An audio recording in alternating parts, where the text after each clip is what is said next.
أمسا علمان ilmaan siitii dhaamtu walgatuun bu'aan qabu isiniif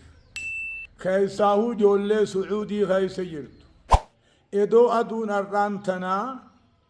guyyaa alhadaa kana aduun saa edoon seenne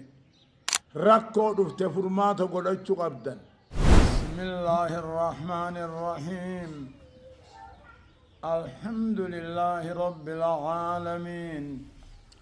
الصلاة والسلام على أشرف الأنبياء والمرسلين نبينا محمد وعلى آله وأصحابه أجمعين. أما بعد، إخوتي وأخواتي في الله، إن شاء الله أبلينك يا إسلاما خنداوتي تنغيسا ناغرتا ميديا خنرك كنغرتن خن كلامك يدقى فتن أفان قمتا علماء هررقى بحاسين ناتينين دبتا وبلينك يقوبك أبادا أين يوفين دبتا أين يون دبتا يو يتن نمنين دبتو إلمانو مخينيا خان هررقى دافي أرسي تهيج المان هررقى في خارسي أبليني أرمون قوتون أبليني إسلامني قوتونه أبليني خيساه أمونتي نمنك أيدار را مقصد تكيان هركان أما قبته بابا خايتني أمبرا قيفتني جان نتيدو مسانون كينيا نمرسته جرتو ورد الداخل نفدو يدو نمرسه جرو دين قدما تقم معان ديرانا لا وليقلون تقوتهون ادو رساسا دوين دقوما غنم دربتنين galgala mootummaan kan gale barisini waan eda nyaatan ganama kana irraanfachuun hin barbaachisu bar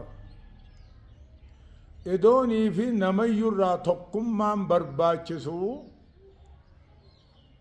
ummata islaamaa guuturraa tokkummaan edoo barbaachisu nu ummata oromoorraa tokkummaan waajiba dirqama rakkoon ni dhufti maa dhuften ja'ani yoggaadha dhufte immoo gatta'anii furmaata godhu qaban malee walgatuun bu'aan qabu isiniif diddaan bu'aallee nuufii isin qabu. Tanaafuu wanni niin isiniin jiru keessaahuu ijoollee sucuudii keessa jirtu wanni niin isinii dhaamu dhaamsa abbaan ilmoodhaa dhaamu dhaamsa obboleeysaa dhaamu dhaamsa gosaa lammii walii dhaamtu dhaamsa ulamaan ilmaan siitii dhaamtu suniin isinii dhaama edoo aduun har'aan tanaa guyyaa alhadaa kana aduun saa edoon seenne rakkoo dhufte furmaata godhachuu qabdan. Rakkoon akka dhufte akka malee dhufteehuu akkamit dhuften jaanii akkamit dhuften jaan akkamit dhumtee malee adaraa obbolummaaniin isin kadha dhalootaaniin isin kadha amantiidhaaniin isin kadha bifa takka tahuuniin isin kadha loqonni keenya tokko tahuuniin isin kadha amantiin teenya tokko tahuuniin isin kadha qur'aanni keenya tokko tahuu qiblaan keenya tokko tahuu rabbiin keenya tokko